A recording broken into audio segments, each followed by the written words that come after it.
অন্তর কাঁপানো একটি প্রেমের গল্প। কাঁদবেন না প্লিজ। Love story. একটা ছেলে একটা মেয়েকে খুব ভালোবাসতো। একদিন মেয়েটা ছেলেটাকে ছেড়ে চলে যায়।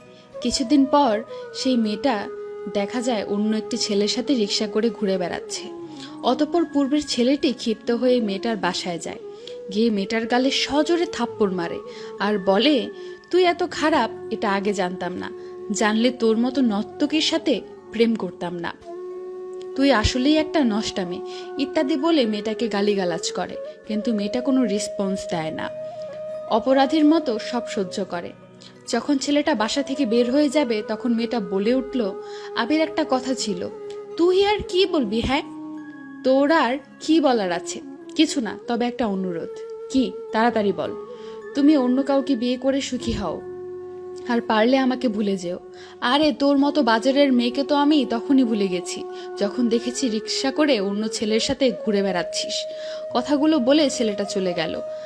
আর আরোহী বিছানায় শুয়ে চিৎকার করে কাঁদছে আর বলছে, হে আল্লাহ, তুমি কেন আমাকে এত কষ্ট দিচ্ছ? আমাকে তাড়াতাড়ি নিয়ে যাও। কিন্তু কিছুক্ষণ পর মেয়েটা ভাবছে, না, সবকিছু ঠিক আছে, আমি না হয় একটু কষ্টই পেলাম, কিন্তু আমার আবির তো এখন সুখী হবে, এটাই আমার কাছে বড় পাওয়া। তার এক সপ্তাহ পর মেয়েটার সামনে বিয়ের কার্ড হাতে ছেলেটা উপস্থিত।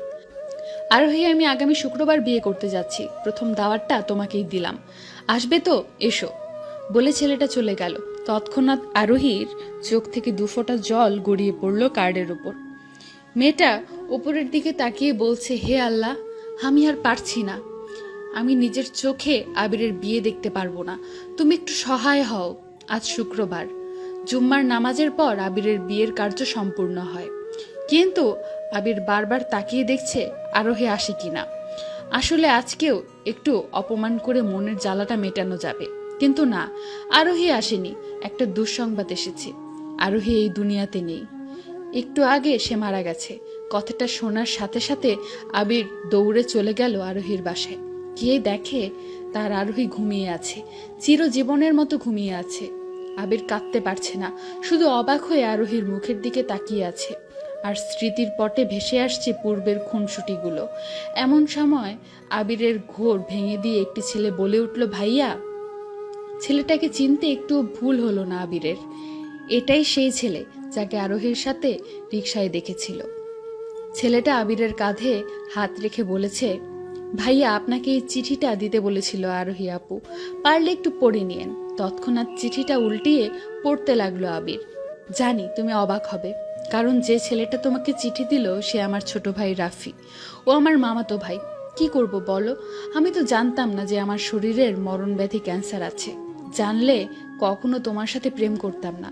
যখন জানলাম আমি ক্যান্সারের রোগী, তখন আমার পায়ের নিচ থেকে মাটি সরে গিয়েছিল। সিদ্ধান্ত নিলাম তোমার থেকে দূরে সরে যাব, না হলে তো তুমি সুখী হতে পারবে না।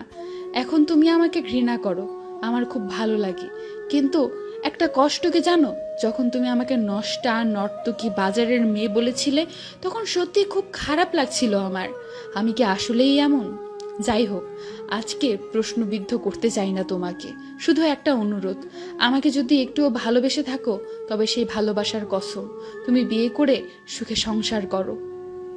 আমি সবসময় তোমাকে সুখী দেখতে চাই, আর এটাই তোমার কাছে আমার শেষ চাওয়া। চিঠিটা শেষ হওয়ার সাথে সাথে চোখের জলে পুরোটা পৃষ্ঠা ভিজে গেল। গল্পটা যদি ভালো লাগে তাহলে কমেন্ট করবেন।